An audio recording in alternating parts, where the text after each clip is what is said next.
Have you ever asked yourself, what if my life is a TV show? Am I an unwitting protagonist in a story about my life like Jim Carrey in The Truman Show? Did you ever wonder if maybe the world revolves around you? Well, it doesn't. Your life is not a TV show. But that doesn't mean there isn't anyone watching. Banks, payment apps, mobile carriers, ISPs, your custodial Lightning wallet, even your weather app. They're all gathering data on you and watching every move you make. Some of them even know what decisions you will make before you do. But where does that data go and what are they doing with it? Check out The Rage. The Rage is an independent publication covering financial surveillance and the digital panopticon being constructed by elite paedophile technocrats in governments and private sectors across the globe. Get all the high-stakes reporting from Lola Leitz, as well as contributors Yael Osowski and David Morris at therage.co. And make sure to follow them on Twitter at TheRageTech. It's a rewarding exercise that serves as the foundation for the value-for-value relationship between a government and its citizens in a healthy democracy. It can also be pretty stressful. If you make a mistake, the consequences can be costly.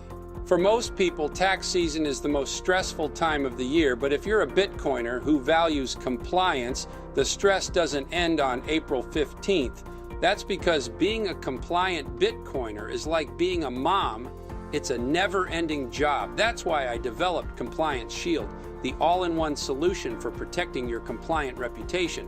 Your reputation is important, whether it's with the IRS or the nearly 500 other federal and state government agencies that are working around the clock to keep you safe. All you have to do is upload the XPub for your cold storage wallet and let Compliance Shield do the rest.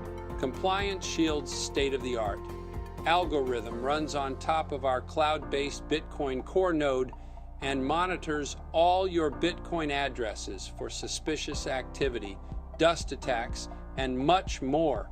Compliance Shield also records every transaction you make and updates your dynamic compliance score to help you stay accountable.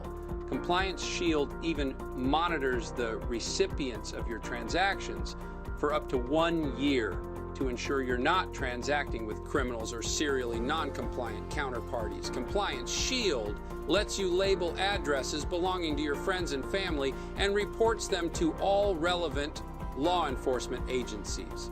A government that knows who its citizens exchange value with, as well as what they value, can use that data to better serve everyone. If you sign up today, you can take advantage of Compliance Shield's Real Pleb integration, connect on-chain identities with other Real Plebs to build a safe, compliant, circular economy. Citadels require solid foundations. Get Compliance Shield today for just $420 per month, so you can start building the foundation for your Citadel and get a head start preparing for hyper-Bitcoinization.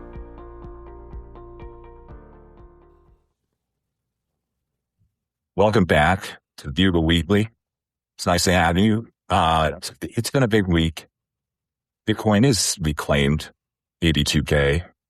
And the bigger news was the White House the government finally declassified the UFO files. And other than Mario Nawfal and a few of the pleb slop, headline posters, the announcement makers, nobody really cared. And I think we predicted this last week. We predicted that Bitcoin in a bear market, gas prices over $4 or $5, maybe higher, depending on where you live. The war in Iran, the Strait of Hormuz is still closed. There's not a lot of people who are prioritizing the UFO files. They're not prioritizing these alien or UFO declassified report announcements. It's just not super high on people's priority list. And, as always, there were a lot of plebs who were very excited. They were excited to try to orange pill the aliens if they were introduced. Some people, they wanted to learn about anti-gravity UFO technology. They were interested in some of those things, but for the most part, it kind of fell flat. So people accused government of distracting people from the Iran war, the bad economy, things of that nature. But, I think a lot of us came to a realization, and it was captured by somebody. It was a very simple post on X, formerly Twitter. UFOs are Uncle Slop. UFOs are a very Gen X phenomenon. People outside the Gen X generation, they don't care that much about UFOs. And so, a blockbuster in many people's mind turned out to be a dud.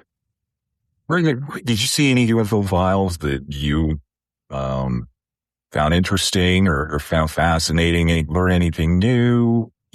Was there any Bitcoin podcasts that covered this topic this week? It didn't seem to make the top of the agenda for any podcast I listened to. Yeah, I mean, I looked at it a little bit, but, not all that much. I also had very low interest in it, but essentially the summary I saw of it was that they were declassifying a couple old videos of, nothing intelligible. And I'd like to see them really release the real UFO files in the same way that they have been talking about releasing the real Epstein files, because then, my theory on it is that if they do that, the Jews will be vindicated. Because, the average pleb, the no-coiner pleb, and a lot of Bitcoin plebs too, they're walking around thinking all their problems are the Jews' fault right now. And when they learn that there's reptilians behind the Jews telling the Jews what to do, that'll be, a massive change in psyche, and they won't be able to blame Israel for everything anymore. They'll have to come face to face with the reptilians. And I think the people in power, they understand that the plebs just aren't ready for that type of shift in psyche. That's a huge shift in priorities to have to face down the reptilians. They're not ready for that type of conflict. You know what I mean? What is the average plug going to do when he finds out that the aliens are Zionists? It's one thing to repeat libertarian slogans about the tree of liberty needs to be watered with the blood of tyrants. But what if you try to water the tree of liberty with the blood of aliens and it kills the tree of liberty? What if that backfires? We're trying to take down these higher forces with super anti-gravity power. They're Zionists too, and they turn the rest of us in. They turn the Goys into Gaza. Well, do you think that the aliens are actually Zionists, or do you think some of the Zionists are aliens and Zionism's like a cover for aliens? My base case is that it could be either way. I mean, maybe this overwhelming elite central bank mechanism, this regime that supports the current geopolitical perspective. Maybe that's AIPAC. Maybe that's the aliens who support it. Maybe the aliens have been bought off by AIPAC, or maybe AIPAC is funded by the aliens. I don't think that it necessarily matters which way it goes. What matters is plebs do not have enough firepower to take on aliens. They don't have enough firepower to take on BB without the aliens. BB has the aliens. I mean, podcasters, there's not much they can do. And right now, podcasters are not a united front. It is in total disarray. The podcasters are splintered and fighting. Dan Bilzerian, Nick Fuentes, Hassan Piker. These guys are on islands. Tucker Carlson, they're all on islands. They don't really have any alliance or support from other podcasters. They don't have a podcast ad network syndicate to support them. They're on their own right now. And it's, maybe it's a trend, maybe it's a short-term phenomenon, but they're not, podcasters have never been weaker in the current the first turning era. Podcasters were very strong at the beginning of the first turning. Things have changed a bit, and there's a rebordering. There's a battle for supremacy in the podcast space right now. You have no idea how it's going to turn out. It's way too early. Well, the podcasters are absolutely crashing out right now, and it's because there's a lack of conviction underneath the pleb slop, and they're being exposed by that or for that. They're being tested and they're failing, over and over and over again. Which is, we've been talking about this, why it's important to have messaging that goes beyond the pleb slop, and we've gotten complaints of people being tired of us talking about pleb slop or whatever. I still think it's one of the most important stories on the timeline. The Zoomers, they've got different terminology for it.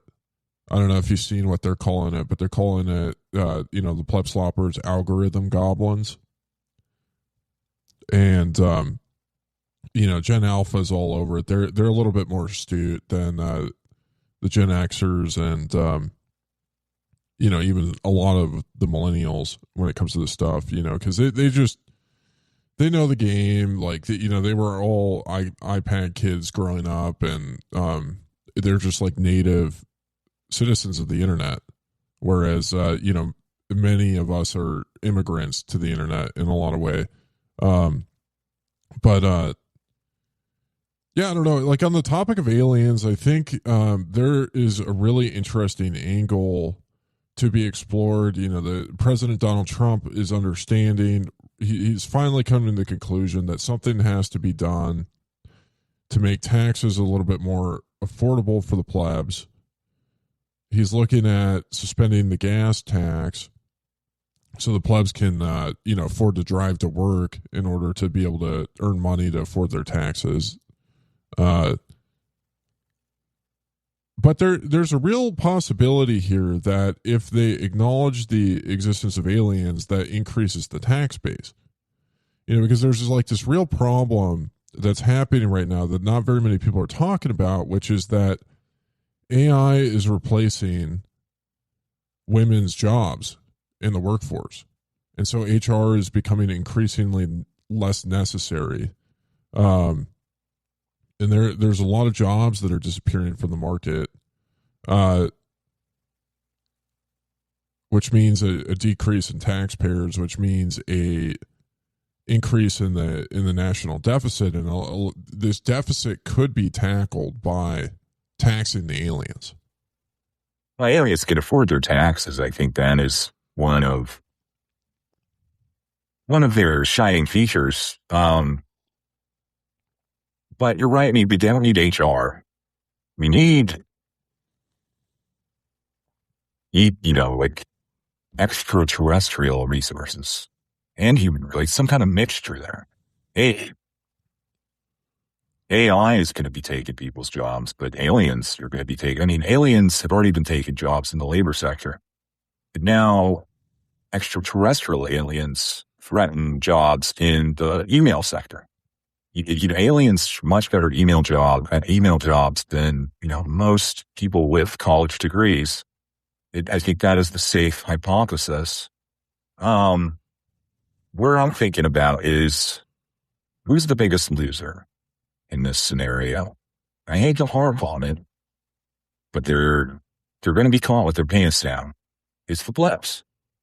And right now, instead of paying attention to the labor markets being disrupted by artificial intelligence and extraterrestrial intelligence, they are virtue signaling about not being afraid of the hantavirus because they have ivermectin.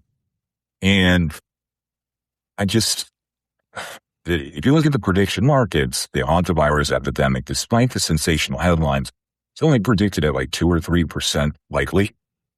And the plebs are spending all their money instead of stacking sats, instead of saving for the recession. They're spending all their money on non-KYC ivermectin. And we don't even know that ivermectin is going to do anything for hantavirus. We don't know if that's even going to be necessary. But same old story. They're not paying attention to the signal. They're not paying attention to the story that matters. They're paying attention to distractions. Yeah, I think it's never been more important to pray for the plebs. I went to Mountainside Worship yesterday. Pastor Jeff was praying for the plebs. I thought that was really, really nice to hear. I think that's a good response. I mean, it's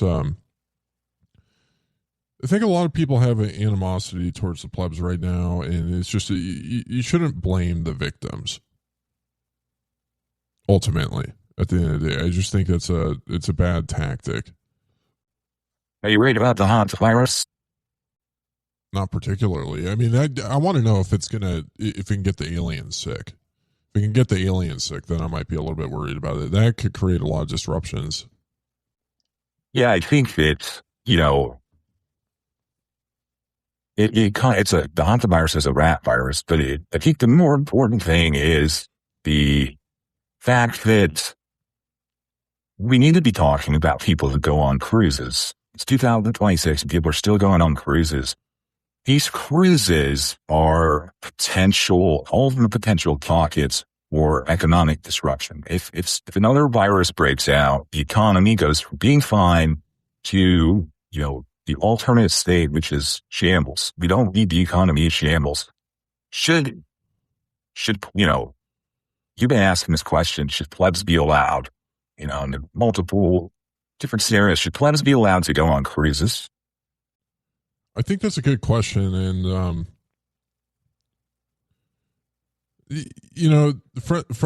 I'm typically not not a huge fan of central planning or government regulation, but, when it comes to protecting the plebs, they are so unprepared for the first turning that I do think having a little bit of a nanny state mentality is helpful and productive. Like, I'm not like your typical free market minded individual where I have an obsession around like changing the age of consent. Like, there's some laws in existence that I'm okay with. I'm totally fine with the age of consent. I think that it makes sense. And I do think, there's multiple ways to drive incentives from a central planning standpoint. And I think one great way to protect the plebs is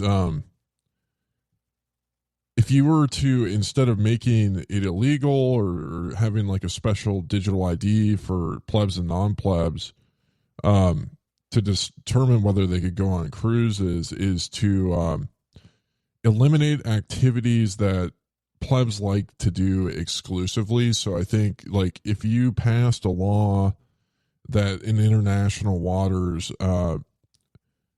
Jimmy Buffett's Margaritaville was not allowed to be played,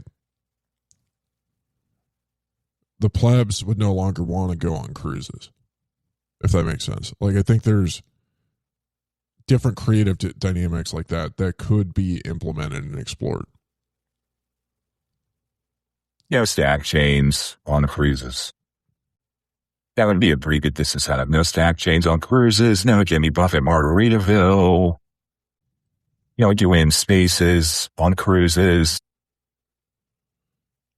No arguing about Joe Carlosari on cruises. No discussion on which node implementation you're running. I mean, I think like a good one, is just like a barrier to entry is that you'd have to bring your tax returns to the cruise ship and prove that you're able to afford your taxes. Like, if you can't afford your taxes, you shouldn't be going on a cruise.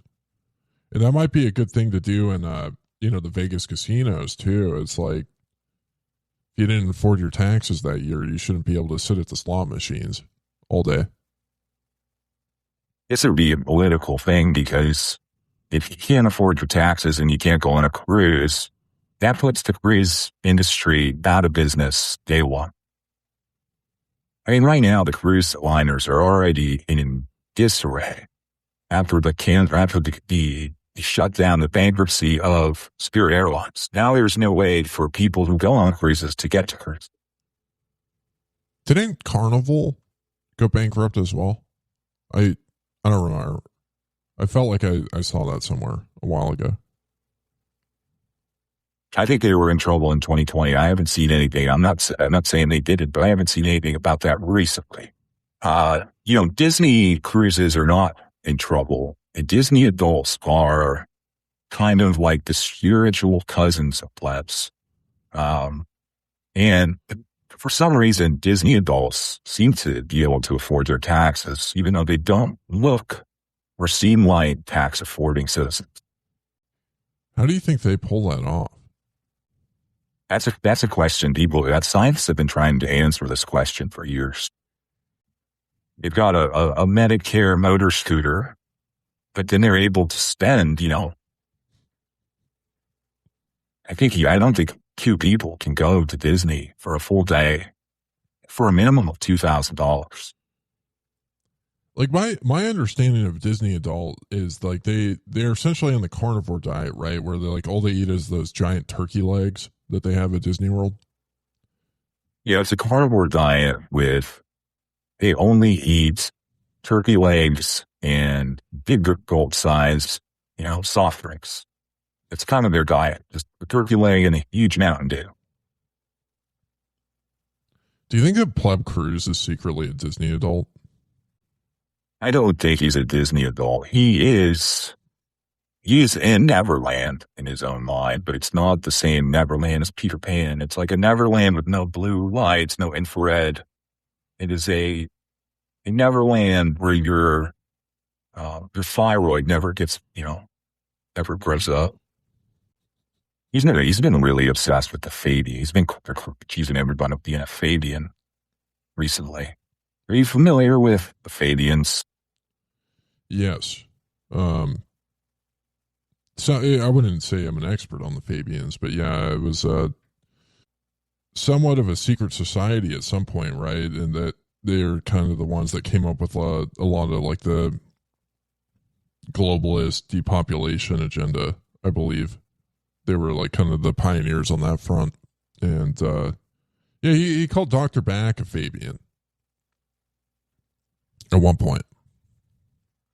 And I asked Dr. Back if he was a Fabian, and he said he didn't even know what a Fabian was. But, yeah, I think the mainstream narrative on Fabians is it's a British social organization that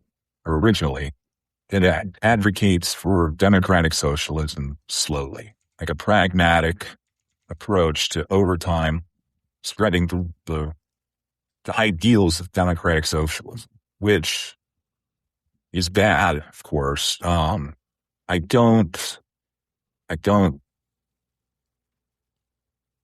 know what the point of calling people like these niche nickname for just socialist, calling somebody Fabian. I guess Dr. Back's British, so maybe that's why he associates him with the Fabians.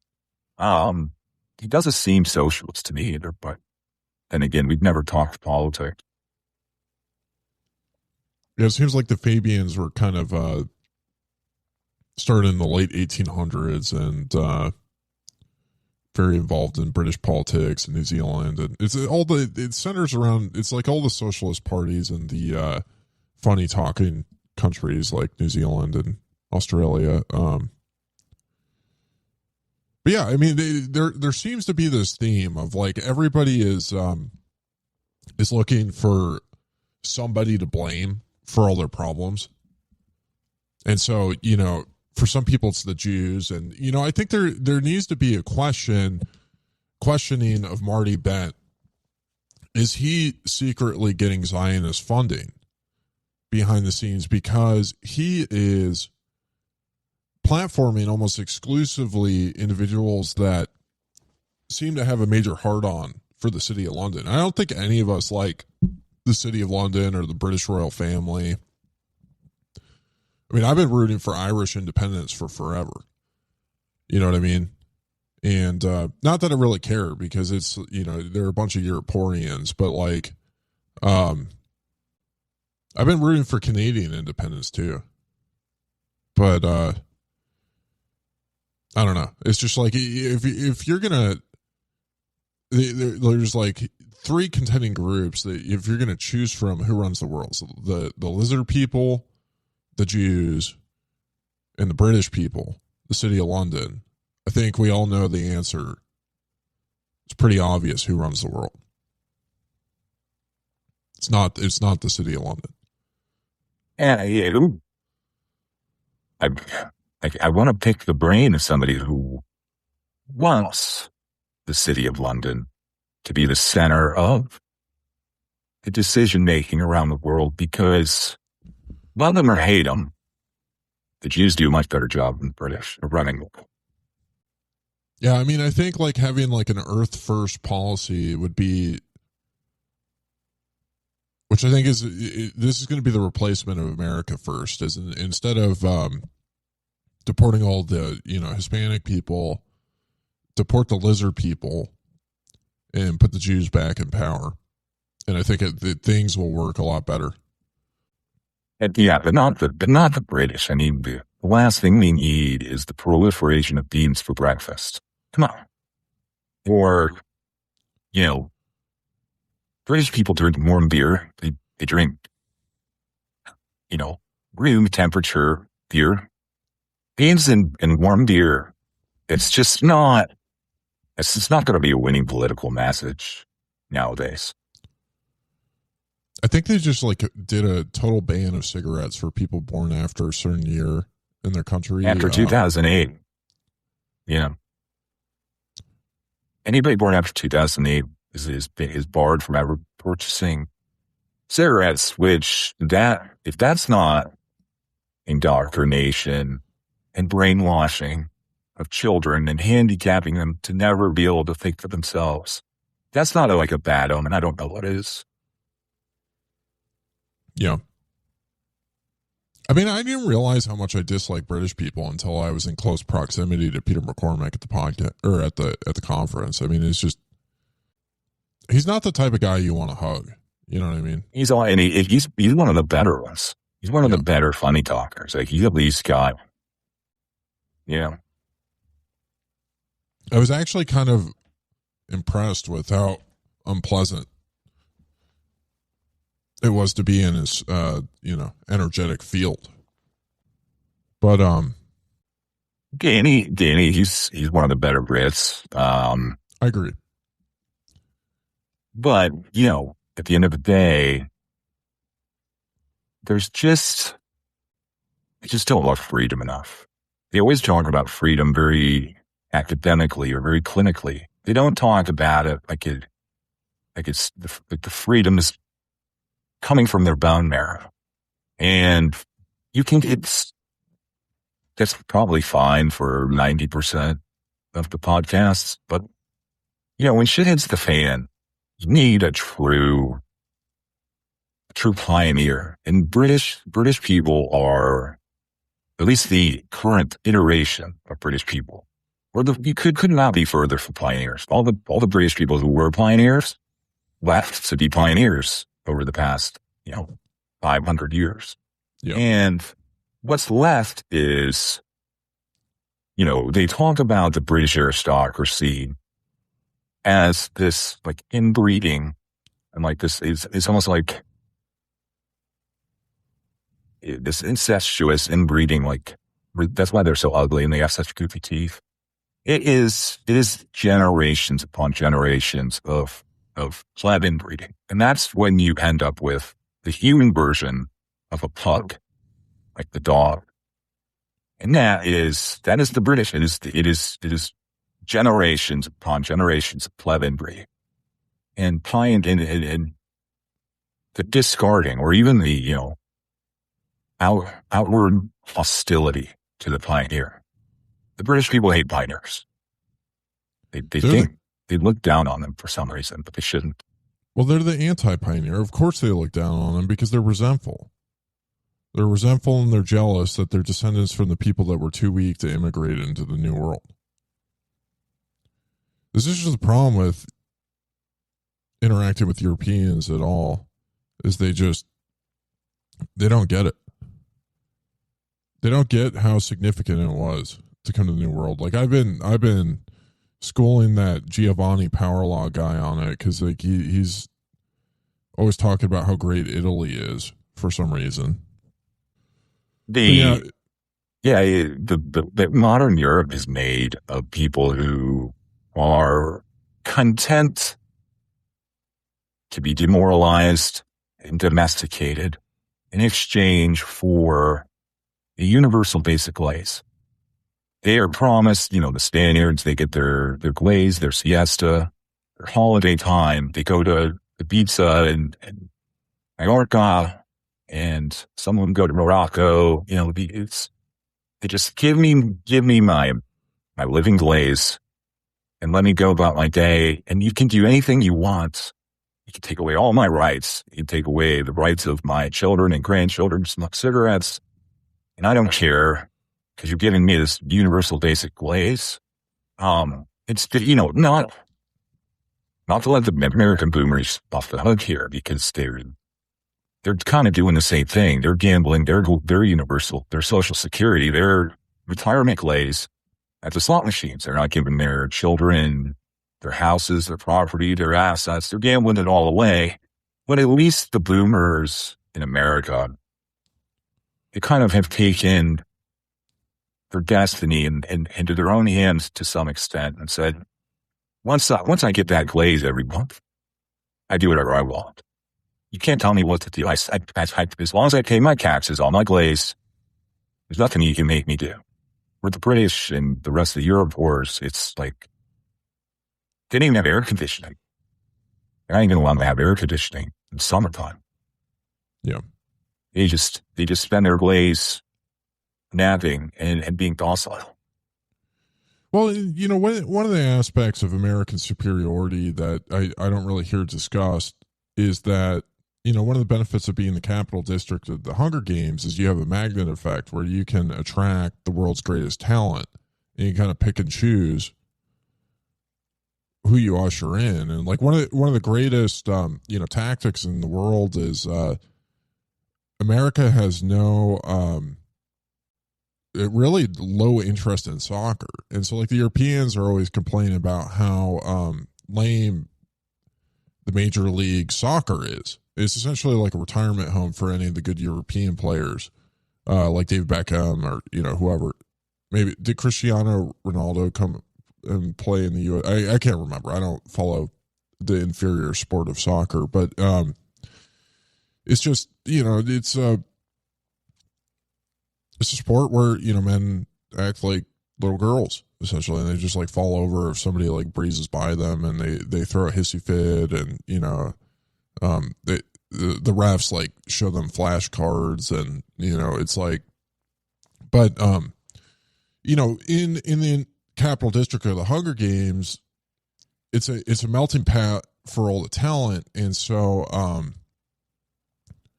like the United States did something unprecedented after World War II, which was, They glazed Europe. Well, what they did was they found a way to get the Nazis and the Jews to coexist with each other, right? So like via Operation Paperclip. So like a lot of the Jews fled. So yeah, I think like the big downfall for Europe is the existence of Israel, because it became a magnet to pull Jews out of Europe. And so it began to function a lot less efficiently, right? A lot of the good Jews, they left, they went to Israel or to the United States. And not only that, the U.S. took a lot of the Nazis, and the USSR kind of figured this out too, is like they imported a lot of Nazis too, but they were a little bit behind the curve on that. Like we got Werner von Braun and, some other pretty heavy hitting ones. And like that's a accomplishment that isn't really talked about frequently. You know, when people think about Operation Paperclip, like they're oftentimes, talking discouragingly about it. But I mean, if you can get the Jews and the Nazis to coexist together, that's well, it's really just as simple of aligning everyone's incentives. This is how Bitcoin fixes this. You know, like it's about aligning everyone's incentives. And the United States aligned their incentives, and they were able to work towards common goals, achieving a set of aligned outcomes.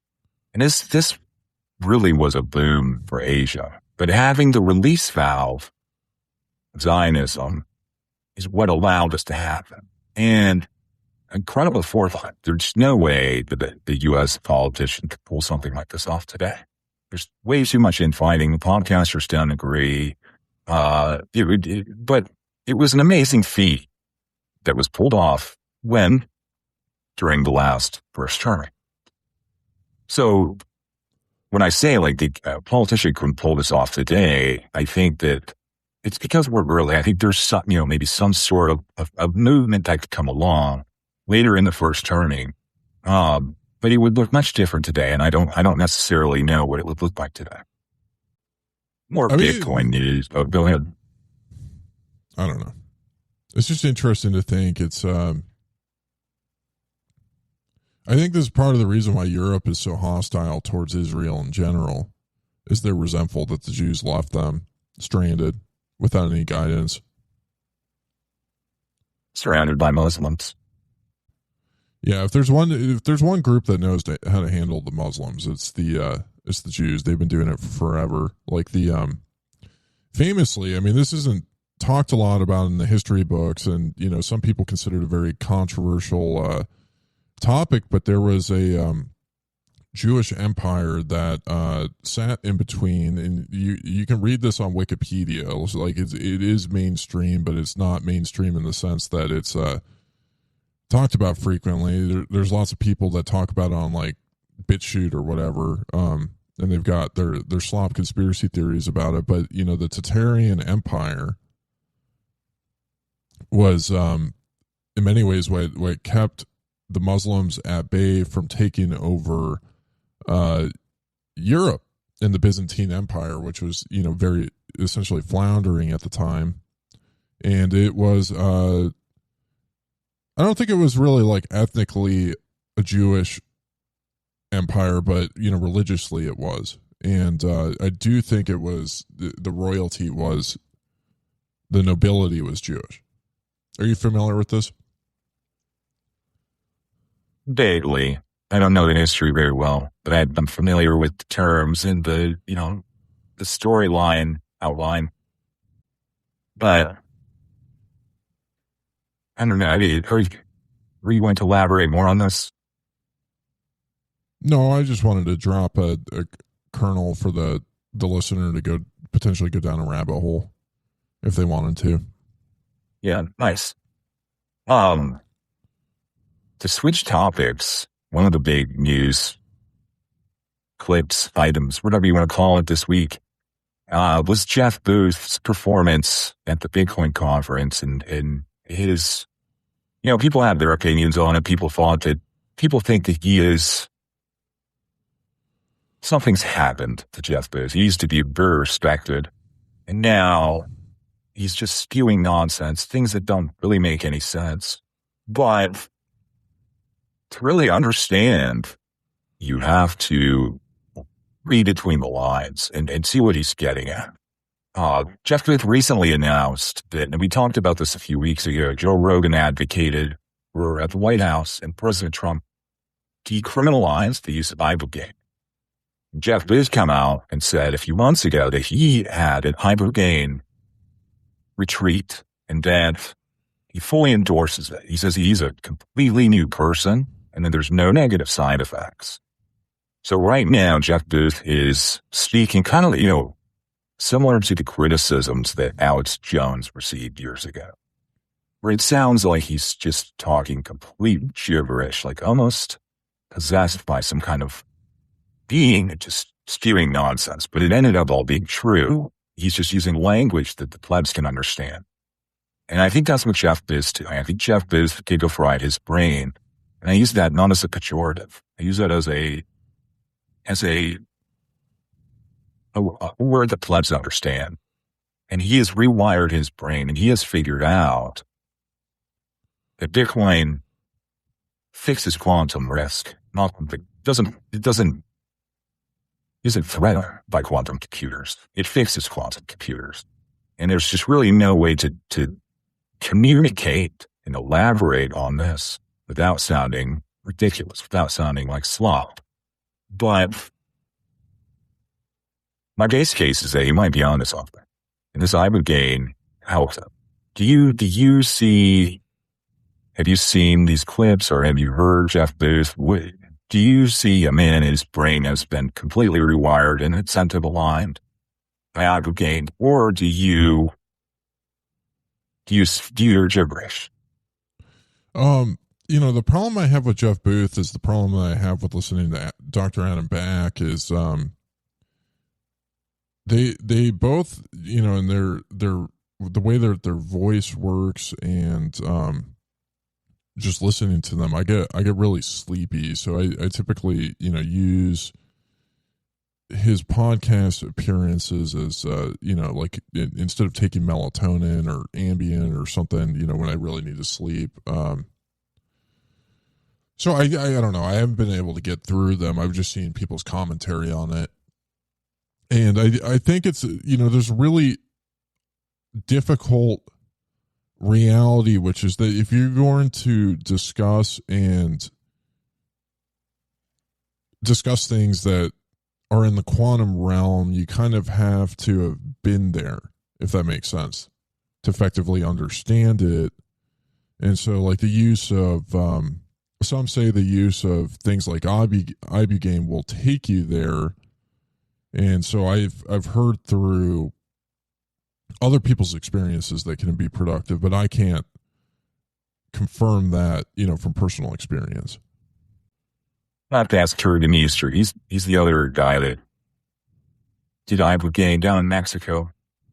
He did his thoughts on Jeff Booth's transformation, but if it's any indication of effectiveness on transforming, I haven't heard Jeff Booth talk about deflation, Bitcoin being deflationary, since right around the time he claims he went and did the ibogaine treatment.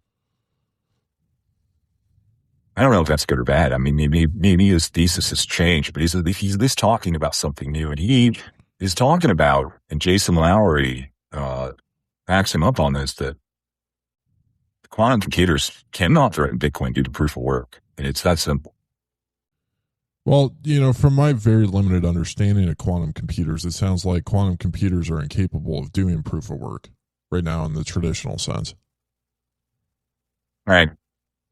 And you can't undo proof of work, that's for sure. Have you been listening to Hell Money recently? I did. I listened to the recent episode. They talked about the Prestige. It's the Prestige podcast, the Podcasters podcast. I did not get into the Not conversation. I'm not sure what you found interesting about Hell Money recently, but those are the highlights of what I've heard. Well, it seems like they're talking about quantum. They're talking about Bitcoin Core on a regular basis. They just did a recent episode talking about their, favorite ordinals collections, which I didn't understand at all.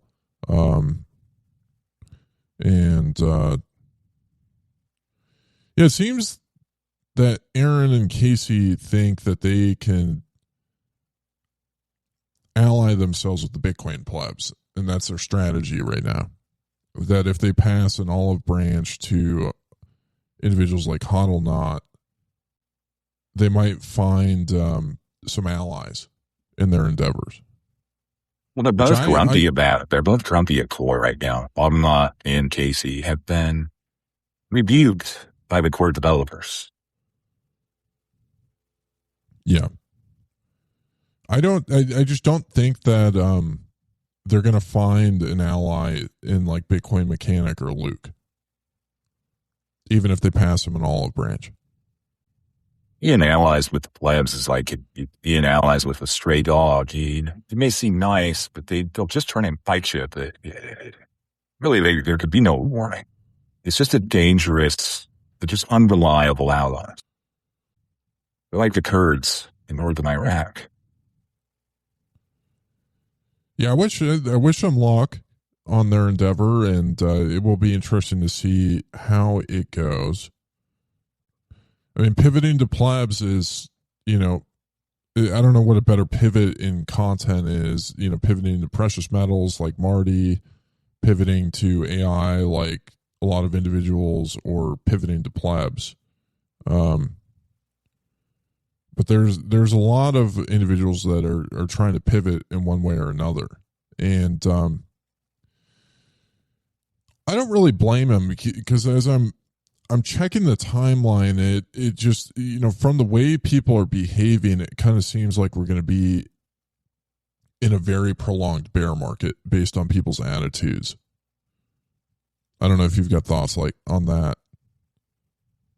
Well, yeah, I haven't seen any of that. I mean, the Bitcoin price action has been more bullish than ever. We seem to have broken out of some ranges and past some 200-day moving averages. Everybody's dumping on Ben Cohen. So, and you brought this up off air. I'm not sure where you're getting this reading. I right now, all indications are as bullish as they've been since October of last year. So I don't know maybe you can explain what you've been seeing and why you think everyone's bearish. I've seen nothing. I mean, the bear chat's completely dissolved. People have been announcing they're leaving it. It's over. So I must be on a different algorithm than you or something. Well, it's every time I open, the apps, everybody's crashing out about one thing or another. And every time I listen to a podcast, the podcaster's crashing out about one thing or another. So, the price sentiment, I don't know if it's been bullish than ever. It's, I think it's hard to make a determination on that front until, we're nearing all-time highs again, which we're not even remotely close to. I mean, it's just, we're in the standpoint that if you had bought Tether on Tron over the last year, you would have outperformed Bitcoin. And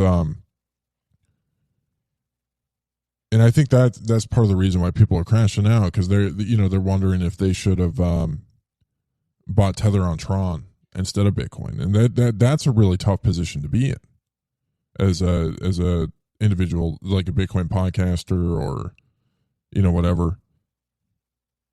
And I think part of the thing that's breaking the podcasters too is the traditional like sponsorship route and revenue routes that have worked time and time again aren't working the same. Twitter has been disincentivizing or demonetizing pleb slops, so that they're all having to play the algorithm on a different difficulty. There's been a difficulty adjustment, kind of across the board in the way the algorithm works, which I think is difficult for them, because they're used to having their interns post some pretty low effort slop, and it's just not performing like it used to. It used to be all you had to do was say that XRP is stupid and you get like 600 likes. And those tweets aren't really going as far as they used to. Or pivoted to digital credit. I mean, that's where all the energy, the optimism, it's digital credit. The price action, comparatively very stable.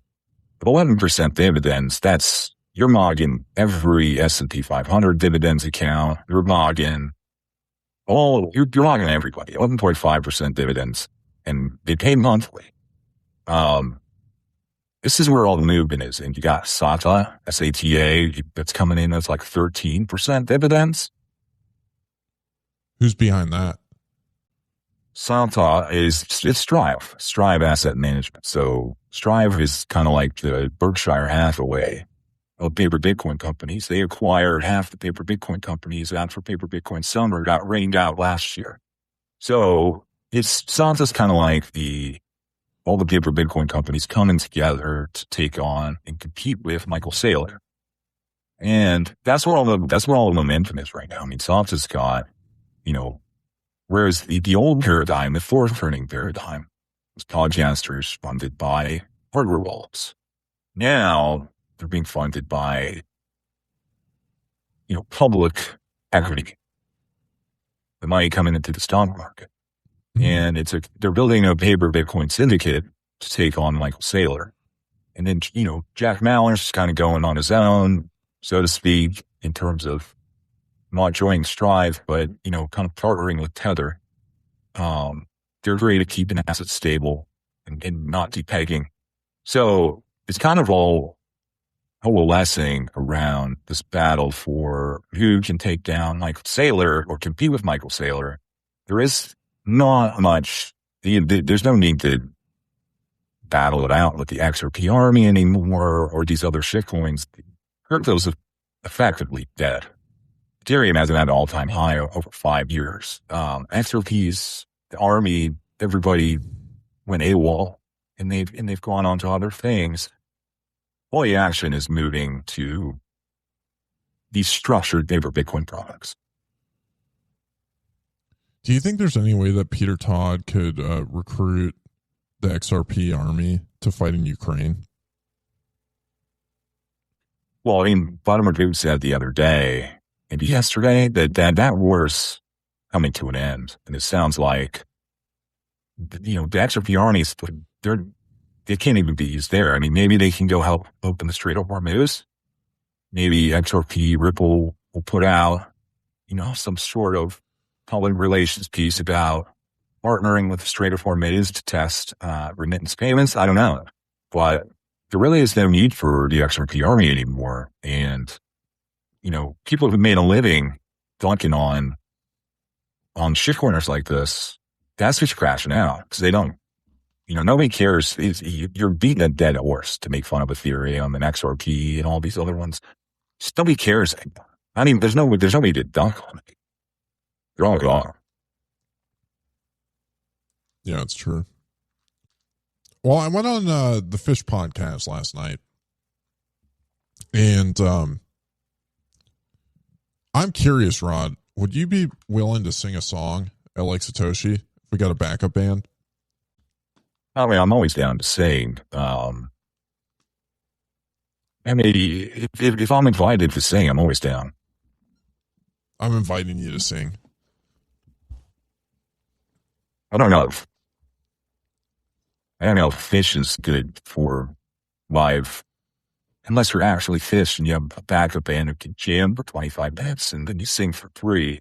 But there, I don't know. When I was in Vegas, I saw a pretty good live band. They were doing live karaoke. Now, a band like that would be interesting.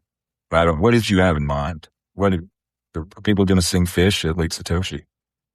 No, I think you should sing one of your originals. And okay. Yeah, you get Jason on the drums, Fundamentals on the guitar.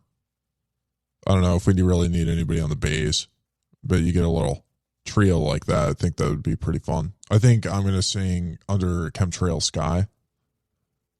Okay. Not to think about what I should sing. Maybe Bubba can help me. It's been fun because there seems to be so much momentum around Bitcoin and music right now. It's really taken off. Like the Fish meetup was part of that, of enjoying it with each other, people getting connected that are motivated. Like the Noster event was a huge part of that, of getting a lot of great artists to perform and play together. There's a music festival coming up in June. The conference is going to be in Nashville. There's a lot of, talented, excited musicians that are going to be jamming together at Lake Satoshi. The pioneers are demanding music. and they're providing. They're showing up, and they're ready to heed the call. Yeah, I mean it's very bullish. You need like a Spotify that you can stream zaps, because Wave Lake, I don't think anybody's running that show. It seems like a ghost town. You know, Fountain is usable. So like you can create playlists. No, you can create playlists on Fountain, which is pretty cool, and stream sats that way. I think that's like the biggest function is like the search function's a lot better, and you can create playlists.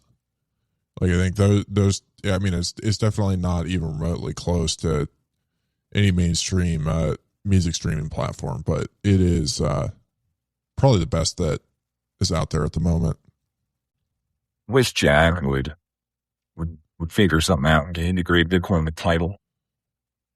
Because, you know, we found's great, but it's like, I don't want to just listen to value for value music. I want to listen to like the classics. I want to listen to, you know, rappers from the early 2000s. I want to listen to Led Zeppelin. Like, I don't want to listen to just only, you know, songs about orange killing your cousins or whatever. Yeah, that's fair. You don't get excited to listen to some Ainsley Costello? Yeah, that's fine, but like, you know, I'm going to have more to just Ainsley Costello to listen to. Would you ever sing Cherry on Top as a karaoke song? If I have the lyrics, I'd do it. I don't want to mess it up. I don't want to disrespect Ainsley Costello's content. Well, it feels like we are in just like a complete, I don't know, like sprawl right now. It seems like it's a free for all out there. There's been a lot of discussion around insider trading on Polymarket. That seems to have been replaced, you know, the legacy insider trading on the stock market. It's been the popular trend recently that the plebs are, you know, a little bit perturbed by.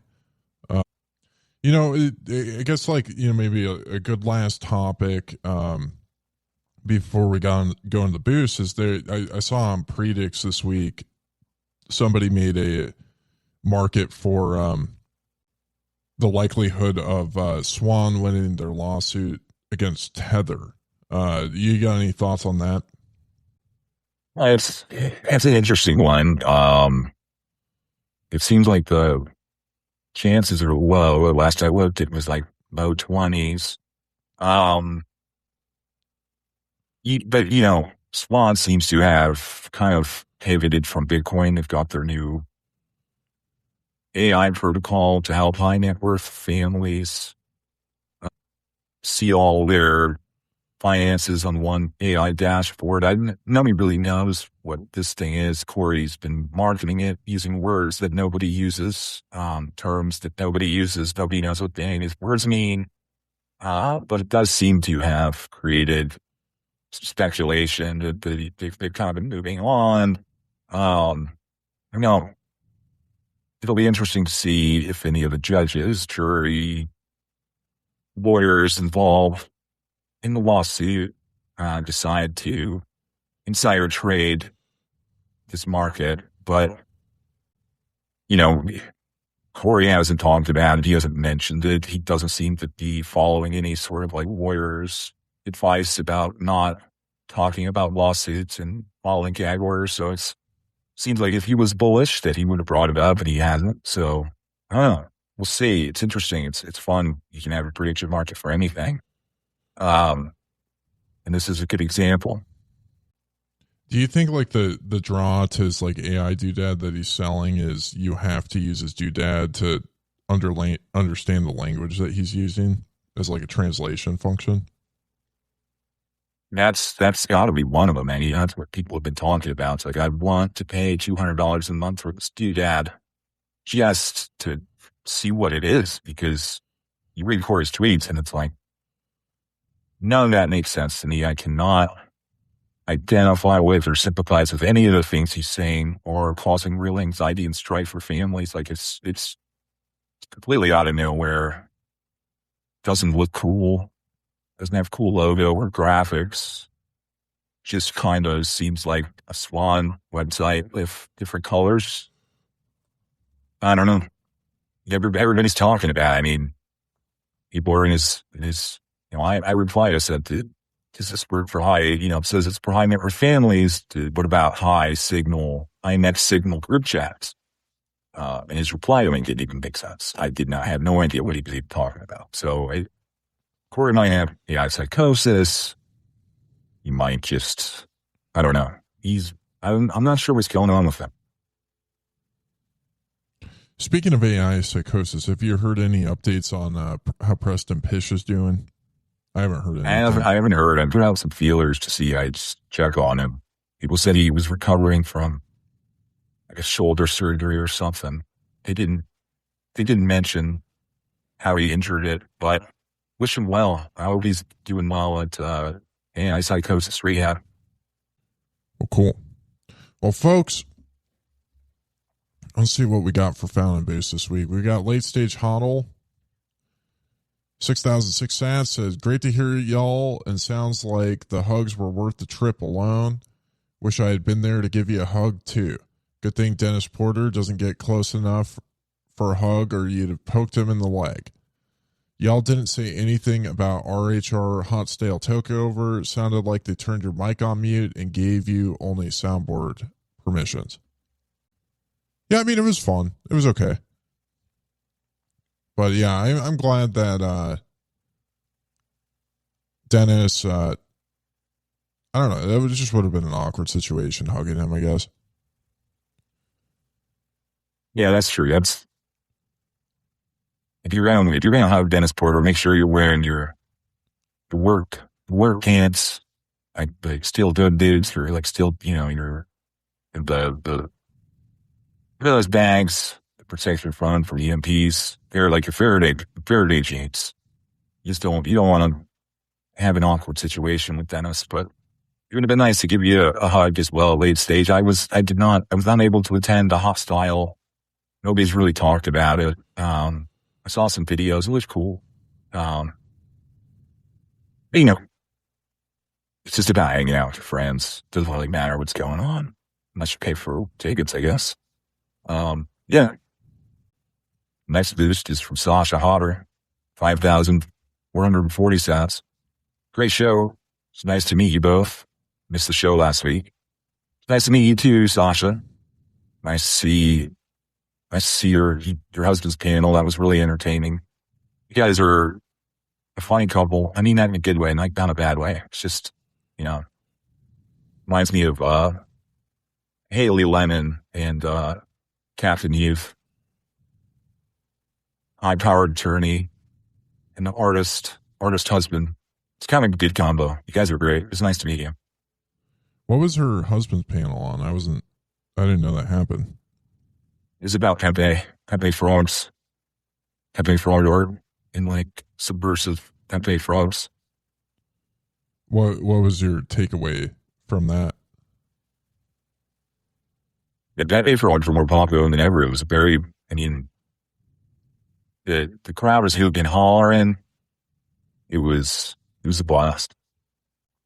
Have the Groypers embraced Pepe? They kind of were the original people.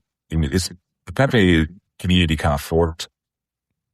You have Groypers, you have artists, you have shit posters. It's kind of a big community now. It's not like the old days.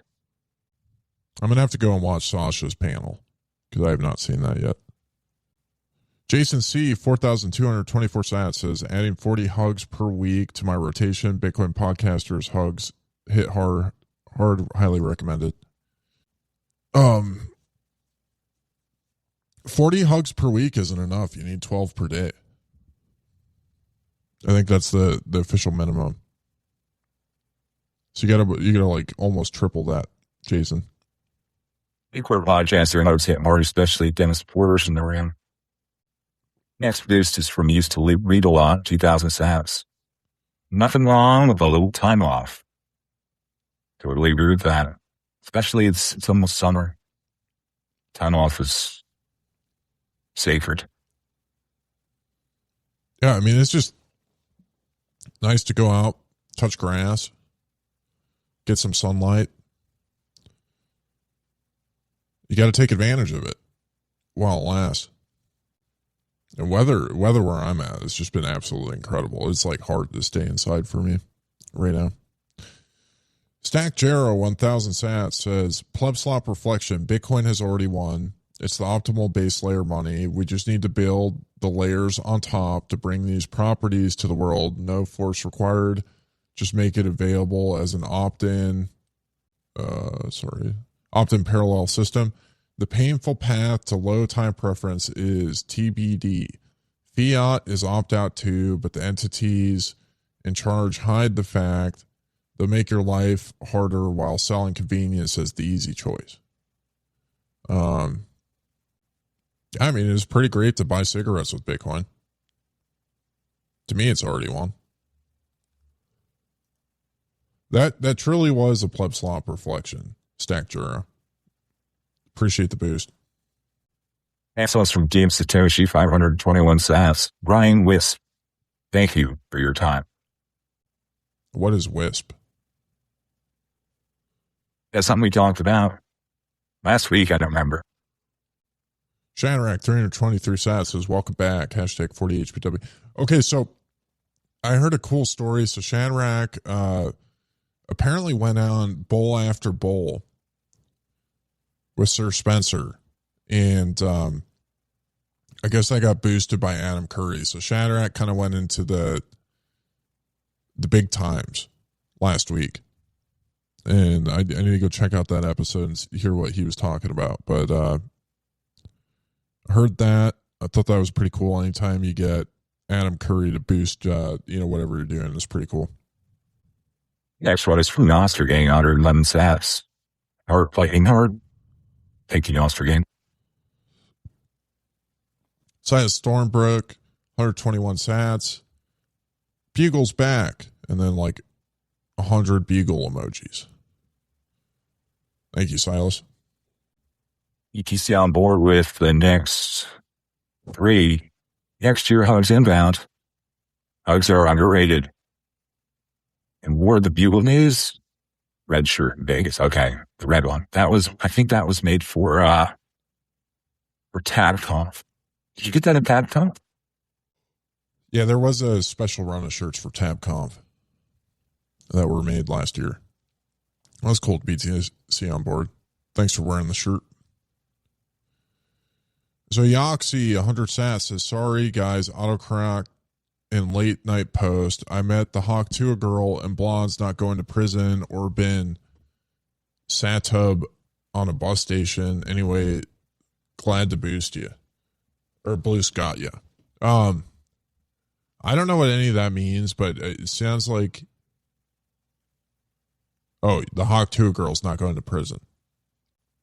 Yeah, I mean, if you're like a hot blonde girl, you should take advantage of your status and launch a meme coin because you can get away with a lot of things. Elizabeth Holmes has been trying to get people to get her released recently. She's trying to take advantage of her hot blonde status, and unfortunately, it doesn't seem to be working for her. But it's worth the effort. So props to her for being hot and blonde. But anyways, yeah, you got anything before we wrap this up, Rod? Yeah, well, that's all I got this week. I'm on the cusp of releasing some paid content guides. I'm just kind of tweaking things and had some setbacks I wasn't expecting. But thank you to our paid subscribers who get access to our premium content that we're putting out there. Jolly Roger, Dave, used to read a lot, Lahav, Shadrack, or Lahav, BTC on board, Boomer, Sasha, Fundamentals, Sean, Lacey Hoddle, Turkey, Open Mic, and Avi Burra. Appreciate you guys. And folks, we will catch you next week on the Bugle Weekly.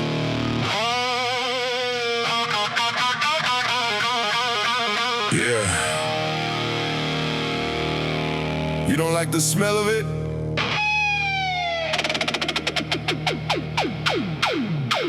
That's 'cause you ain't never built nothing.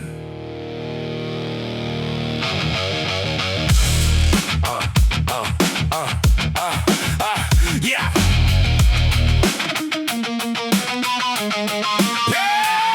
I got containers lined up on a dirt road pad full of aces screaming, yeah, they running full blast. Transformers humming, pulling load off the line, buying wasted power cheap and turning it to time. Stranded gas flaring, yeah, we pipe it instead. Run generators off and keep the whole thing fed. You call it ugly work, say it smells like trash. That's the data center, baby, that's compute for hash. You don't see the site, you just see the chart. Don't know what it takes, you just play the part. Every point you flex, every stack you flash, came out of rigs run by some frontier trash. Frontier trash. Building rack, stack, and hash, turning stranded into D into Bitcoin stash. Boots on the ground, hands dirty with cash. You don't like miners, don't use the hash. Frontier trash. Yeah, we running the math, make the watch the machines, we converted to sats. Laugh all you want, talk slick, talk brash. Whole network runs on frontier trash.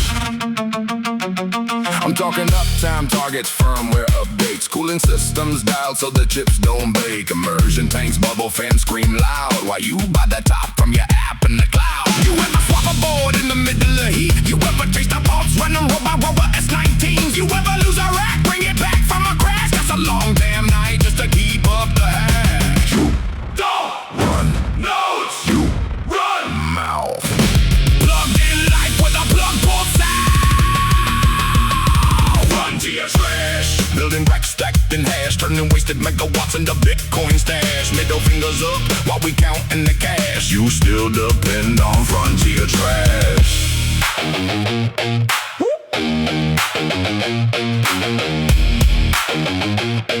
Hey,